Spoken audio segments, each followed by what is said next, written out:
Gikabura village in Kiambu area of Kiambu County is dealing with a harsh reality of COVID-19 deaths. This follows a spike in the number of fatalities attributed to the deadly virus.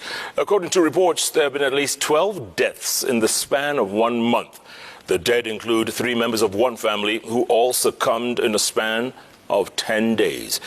We returned to the village a day after the burial of the head of that family, Charles Muthiora, and filed the following report, produced by our very own Ben Kirui. Gikabura village of Kikuyu area in Kiambu County. The silence witnessed here paints a picture of the unease that has this village in its grip, especially in the last month.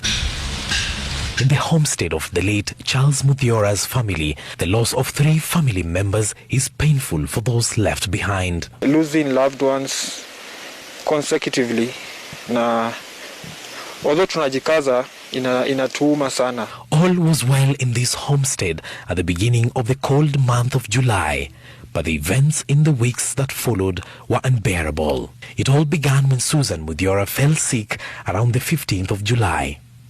She was rushed to Tigoni Level 4 hospital after developing symptoms associated with COVID-19. The 43-year-old succumbed to the disease last week. My dad and my mom waligonjeka COVID 1 month ago. Mama akapelekwa Tigoni hospital, akalazwa for a few days. Then my dad followed, akaenda care hospital pale Sili. After a few days my mom passed. Then my dad akakuwa na complications pia. As the family mourned the loss of Susan, death struck again.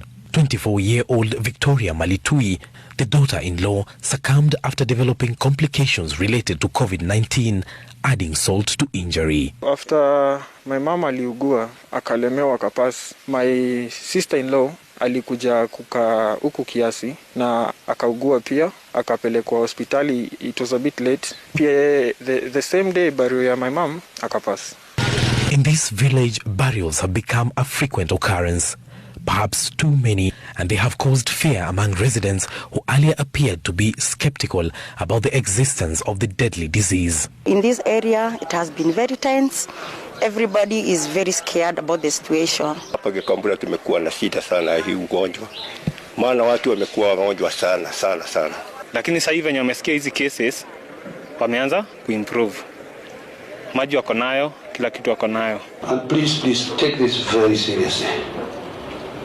COVID is back in a big way. We are already overwhelmed in Tigoni, and we may not be able to take any more patients, not because we have exhausted our beds, but because we cannot cope with provision of oxygen. And as the village struggles to cope with the community transmission, the county government has sounded the alarm, warning residents against complacency in observing COVID-19 containment measures. On Wednesday, Kiambu County recorded 83 new cases of COVID-19, making it the second in terms of new infections confirmed for the day, only after Nairobi County.